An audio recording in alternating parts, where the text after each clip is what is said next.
Well, let me tell you the story about that. When I was 16, I was living in a foster family.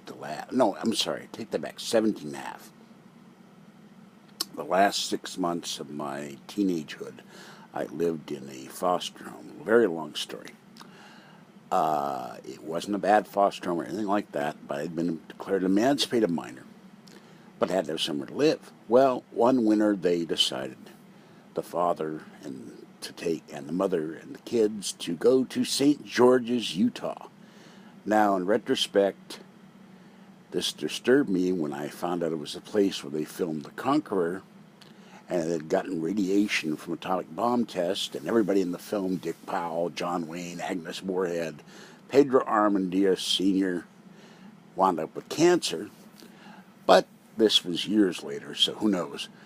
I don't ski, so they got us in their van, and I'm in the back of the van, and we're traveling, and it's wintertime, and it's cold, and we're heading from Vegas up this long-ass road where there's no bathrooms for like 1,000,000 miles.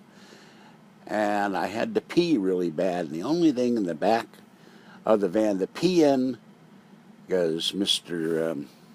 Blank wasn't going to stop, because there was nowhere to stop, but I should have in retrospect said, look, pull over, I got to go. So I peed in this big glass, and they didn't have plastic then. This is 1968. I peed in this big glass Coke bottle, and there was nowhere to put it, and I had oh my God, the camera's on. I had peed in the bottle and dropped the cap, and everyone in the back, ew, that's gross, get it out of here. So I dropped it out the window. And we're in the very back of the van. It had these, windows, these little latch thingies that would go up part of the way. Well, it hit the pavement behind the van and bounced just right. And this guy, what he was doing in the dead of winter, riding around in an open-top convertible, God only knows, it hit the pavement, bounced over his windshield, spun as it did, and poured all the hot, steaming piss all over him as he drove his convertible behind us.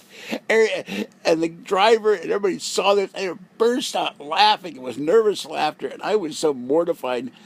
And the guy was literally pissed on and pissed off at the same time. He pulled over, shaking his fists and yelling and screaming. And the driver, the husband, floored the fucking van. We must have been doing about 90. He was so scared this guy was going to shoot him or something. In retrospect, it was funny, but I felt mortified.